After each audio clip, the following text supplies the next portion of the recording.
of the main session on the peace establishment of DMZ in the era of climate change, and this will be delivered by Professor Lee Yong-sung of Seoul National University.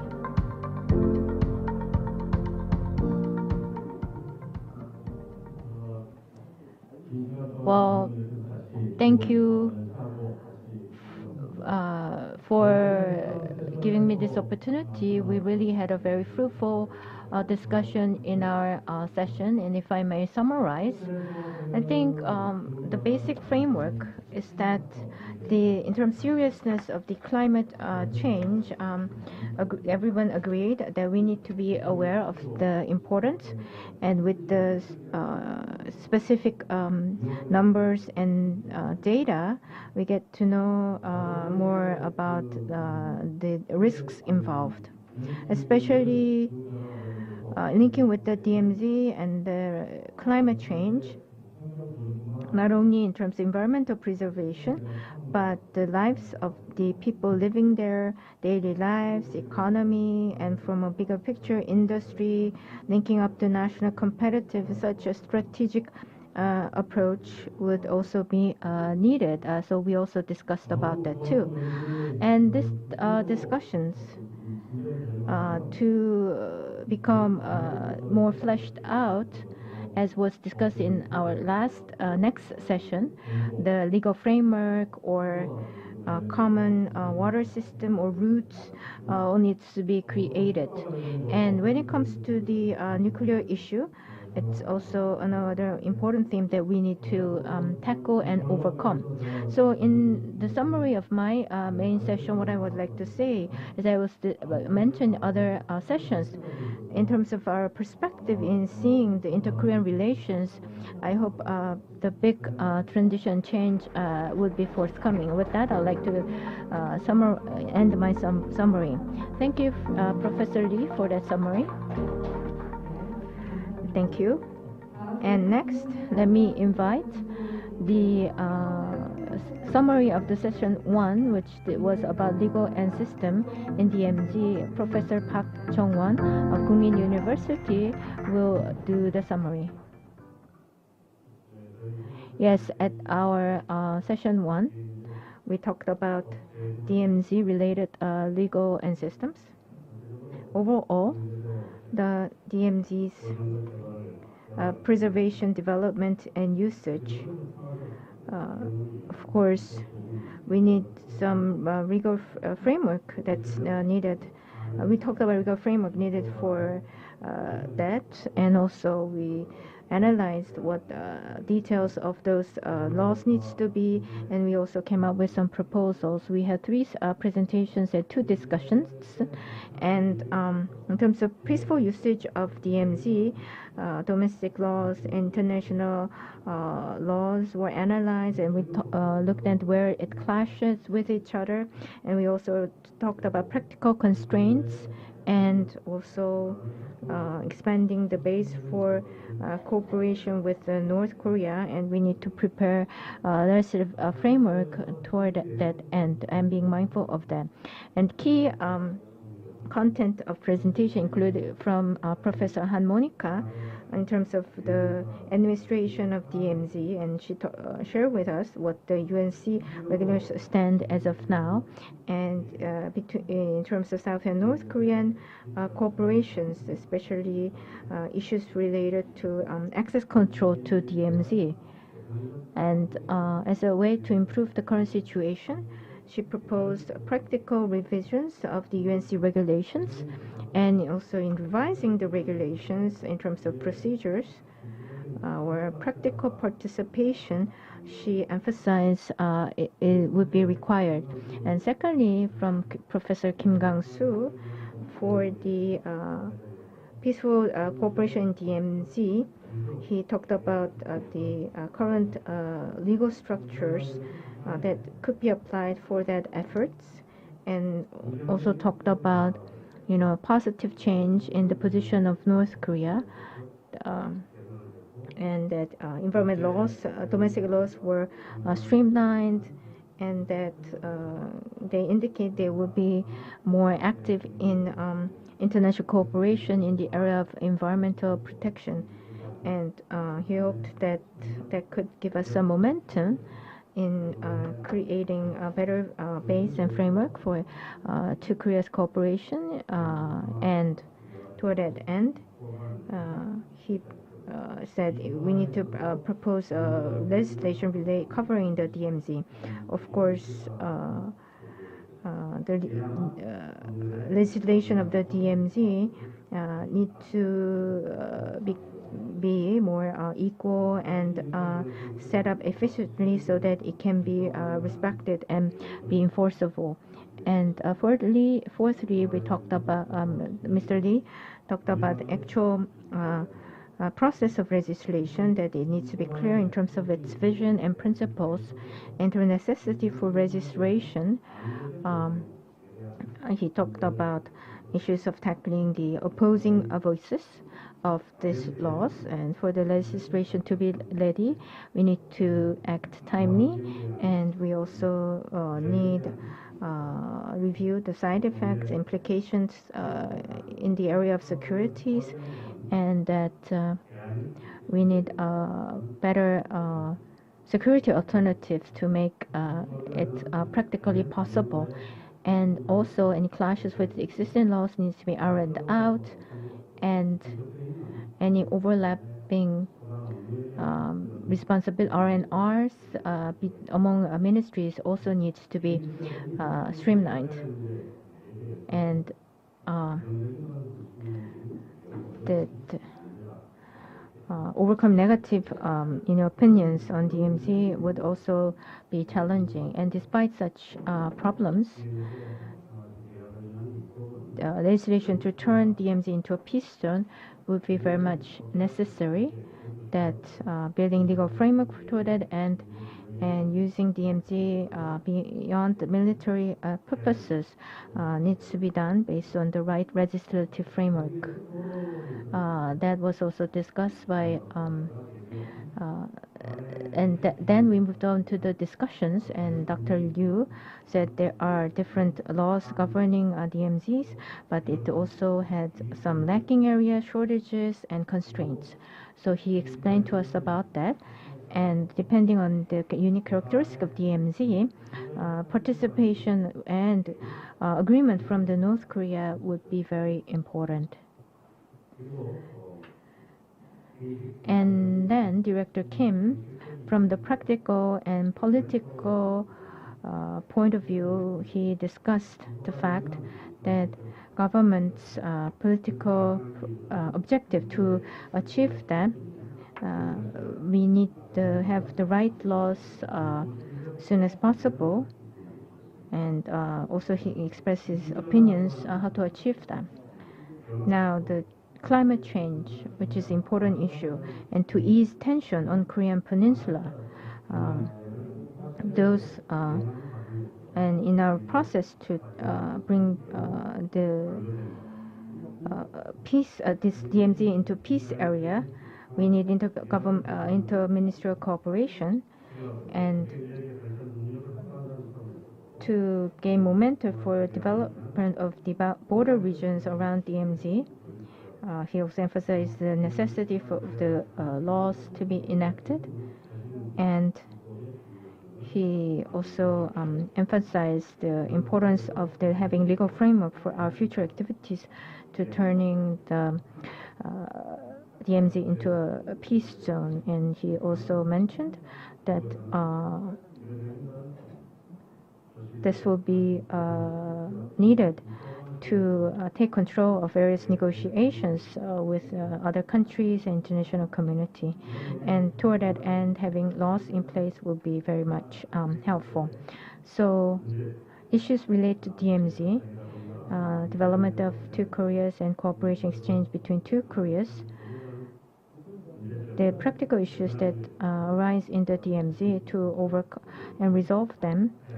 He concluded laws need to be enacted, especially any damage of the sovereignty suffered in DMZ. We need to make efforts to improve that situation so that there will be no infringement on our sovereignty. So again, we need to make laws related DMZ and used it as a momentum to turn this region into a peace zone. That concludes summary of my session. Thank you very much. Thank you very much.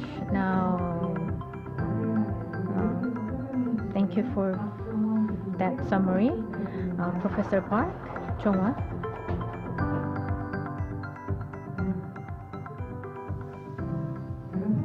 Now, before I explained, he came to the stage first.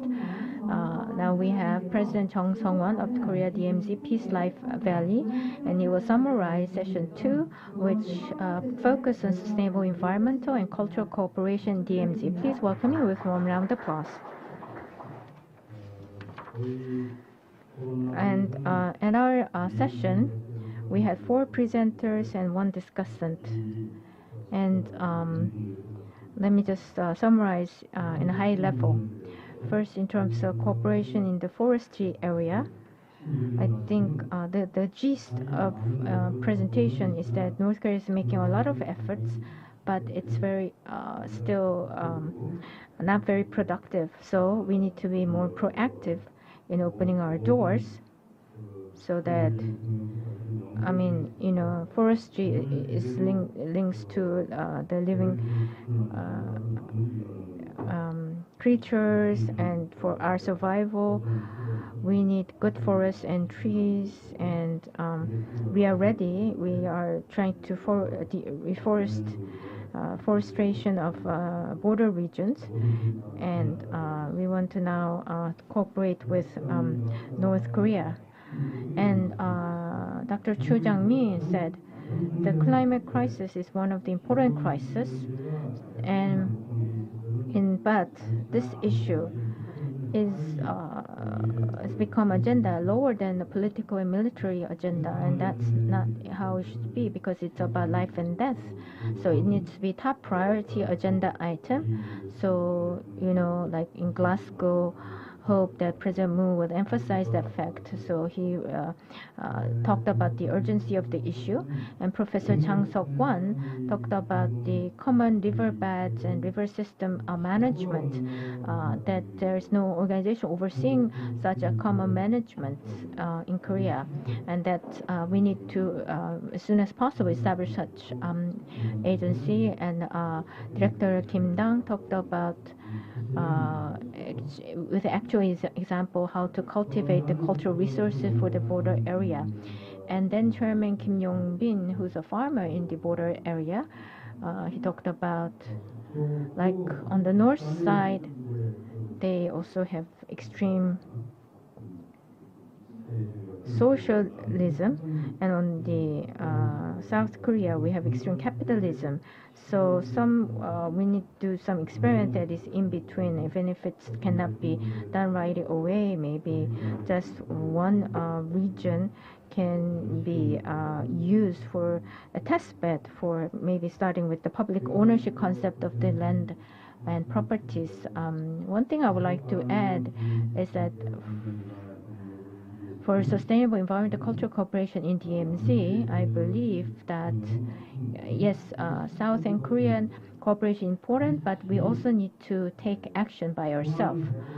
We do have various solutions, but they are not being fully executed. Central government, local residents, and even the military, these 4 parties or stakeholders needs to execute the agreed principles and rules.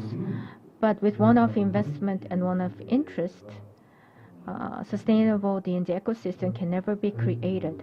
So the key here, again, is that the resident of this area needs to take the ownership and stand in front of others to push forward to bring these efforts into fruition. And and of course it will involve long-term efforts, but they need to maintain such effort consistently for long term.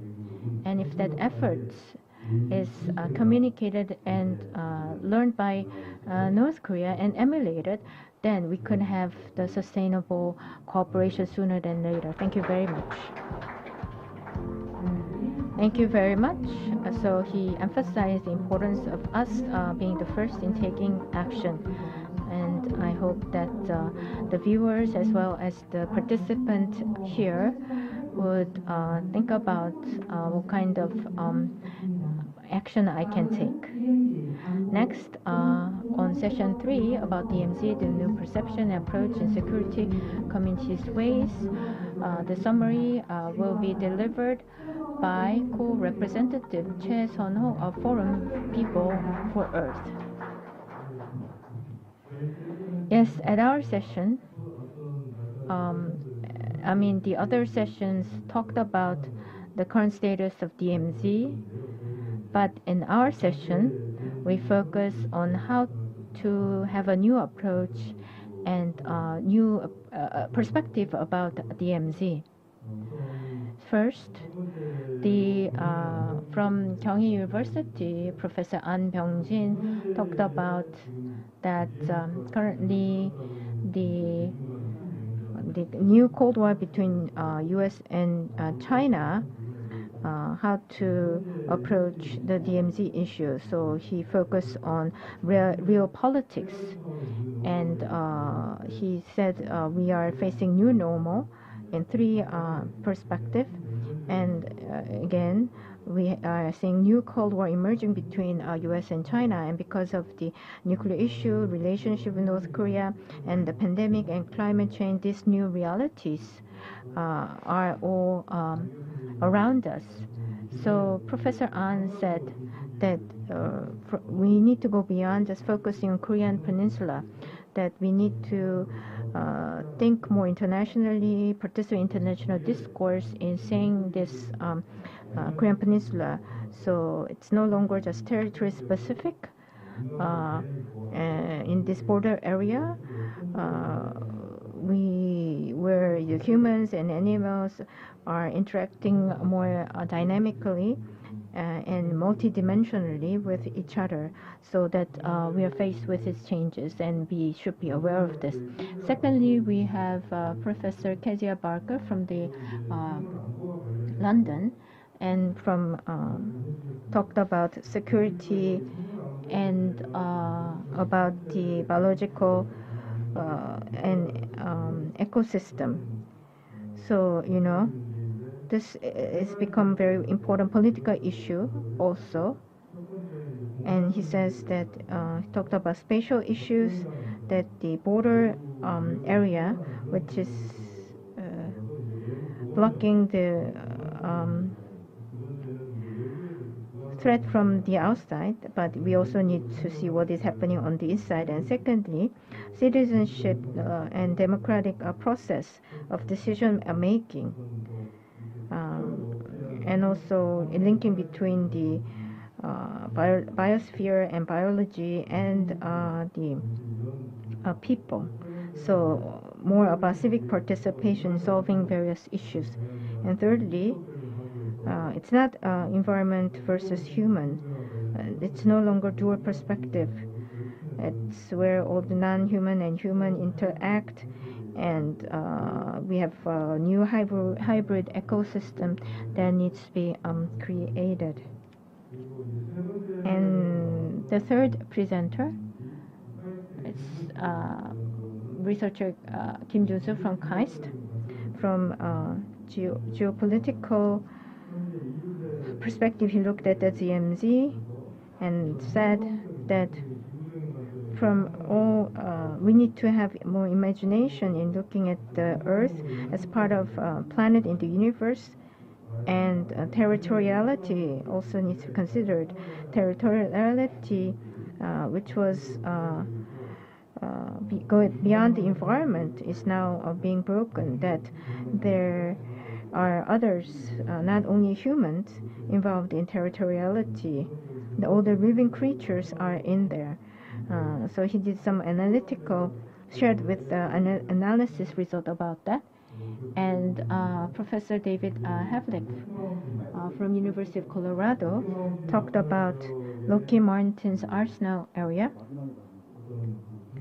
and which was a military base, and now it's been recovered into its to have its own associated their ecology. And it shared with us some success stories about lifting the iron cotton, and that the momentum comes from the changes in the ecosystem that result in economic benefits and influencing the social and cultural aspects and becoming kind of cultural momentum of change. So it offered various models to that can become a reference for us to in terms of our actions.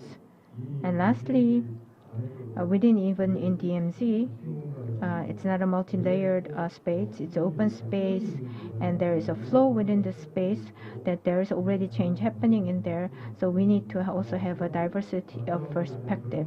And lastly, we had two MG generations participating in the discussion, and one interesting point of that discussion is that in the DMZ, given that it has a very diversity in there already, but for the MZ generation, diversity opinions, but MZ generation opinions also needs to be reflected. So maybe among the MZ generation of this region, Northeast Asia, we can gather together and maybe have this type of forum to engage in various discussion, which I do believe was a good proposal. Thank you very much. Thank you very much, Mr. Choi Sun-ho.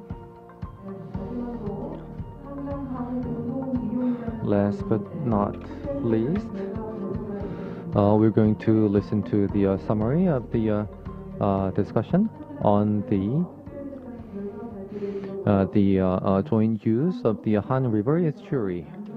I'm going to invite Mr. Nam on Zoom. Good afternoon, ladies and gentlemen.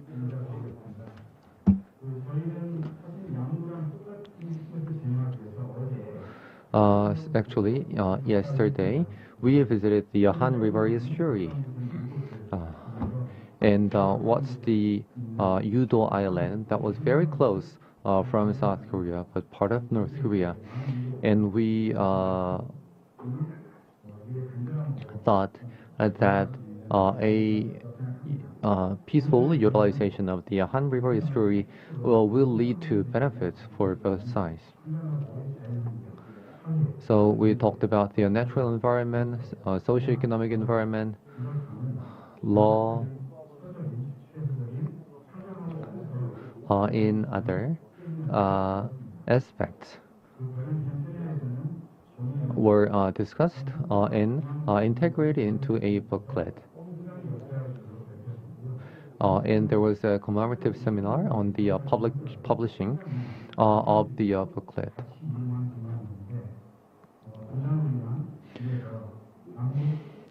And Professor Chung, in a column in the booklet, stated that the Han River estuary used to be utilized by both sides until the late 1940s, and because of the division, that utilization stopped. In whether we succeed in peaceful use of the estuary will decide the future of the Korean Peninsula. And in today's special session, we talked about the strategic vision on the peaceful use of the Han River estuary with development and conservation in a harmonized manner. Now, the Han River estuary is different from the DMZ. The border area in the west is different from that in the west. Now, the DMZ has a clear line between the two sides, but there's no such line in the Han River estuary. That's why it has a different legal status that requires common use of the two sides. So considering these aspects, we have to strike the right balance between development and conservation and establish a new governance. And there was a presentation on the wetlands in the Han River estuary. And there was a research on the wetlands, and the results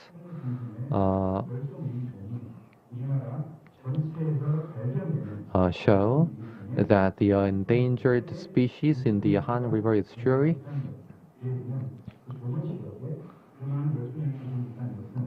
account for 30 to 50% of all species there, which is much higher number than the entire South Korea. From this, we can see that the Han River estuary has a great value in terms of biodiversity, and the presenter suggested that we focus first on the conservation of the nature there, and then think about development. And we also had a discussion among experts from home and abroad. And to summarize the discussion, there is an ongoing conflict regarding the Han River estuary. The conflict in the South Korea, the conflict between the North and the South, the conflict between the South Korean government and the UN command, and different perceptions between generations. In these circumstances of fragmented awareness, we need a different approach. And a key here is to find the right balance between development and conservation. Now, the Gyeonggi province is talking about a mega region connecting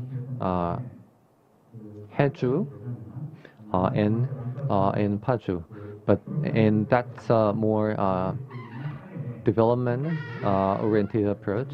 However, the Hans Zeisel Foundation talked more about the value of conservation of the nature. I think this will be a controversy in the discussions to come. Now, North Korea has been working with international organizations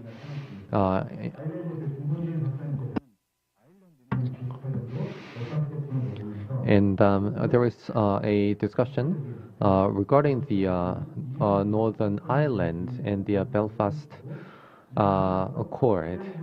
And the accord led to joint management of the shared sea area in Northern Ireland, which was successful. And the presenter said that common use of this area will be also possible between the two sides.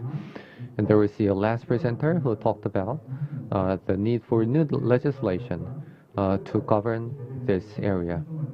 And the last presenter agreed to a suggestion for a special act. And he also emphasized the need for consultation between the central government, local government, North Korea, UN command, and so on. So that's it for my summary.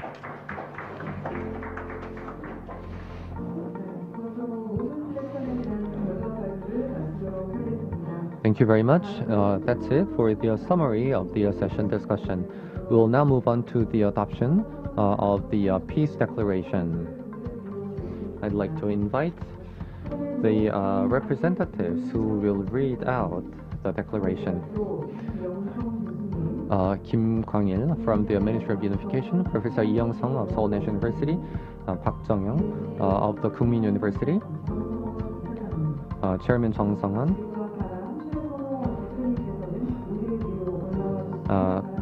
President of Korea DMZ Peace Life Valley, and Choi Sun-ho, the co-representative of Foreign People for Earth. And Mr. Nam Jong-ho will also join us online. 2021 DMZ Yanggu Peace Declaration. The DMZ Global Forum is a forum for public discussion between the government, academia, NPO, and international organizations to reinforce peaceful cooperation in the DMZ and the border area in a public-private partnership network domestically and internationally, and aims to the contribution to the establishment of international peace zone in the DMZ. Participants of the DMZ Global Forum 2021 urges that all stakeholders transform the DMZ from a legacy of the Cold War and conflict into a center of peace and cooperation, and effectively respond to new challenges in the border area, including climate change, disaster, infectious disease, and disease and insect control, and declare as follows. First, the South and the North has to resume efforts to establish international peace zone in the DMZ and implement already agreed commitments. Second, we need to create a cooperative area in the DMZ for non-political areas, including academic research and technological exchanges, where international organizations and NPOs participate, as well as the North and the South, in order to transform the DMZ into an international peace zone permanently and irreversibly. Third, we need to recognize climate change as an urgent issue that requires joint response between the North and the South, and work on cooperation in new and renewable energy and restoration of the forest ecosystem in the DMZ and the border area, and actively contribute to carbon neutrality and Green New Deal on the Korean Peninsula. Fourth, we need to make efforts to establish a life and safety community on the Korean Peninsula by working on existing cooperation initiatives, including peaceful use of joint rivers and infectious and communicable disease prevention in the DMZ and the border area, as well as new types of disasters, including drought and flood caused by climate change, forest devastation, and common disease and insect control. Fifth, we need to effectively conserve the ecological environment of the DMZ that has been conserved in the last 7 decades, and raise global awareness on the cultural, ecological, and historical value of the DMZ, so that DMZ can become an international symbol of peace. Six, we need to establish a permanent peace in the DMZ and the border areas in order to guarantee the right to safety for the residents of the border area and pursue regional prosperity. Seven, the two sides need to follow the intention of the Armistice Agreement in order to realize the free navigation of civilian vessels in the Han River estuary and make efforts to turn the Han River estuary into a space of joint use between the two sides. 8. The two sides need to establish the Yellow Sea Peace Zone and the joint fishing area so that we can resolve military tension and establish permanent peace. October 28, 2021. Participants of the 2021 DMZ Global Forum.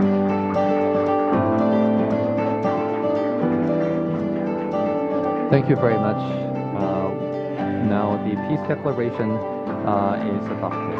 Give a big round of applause once again.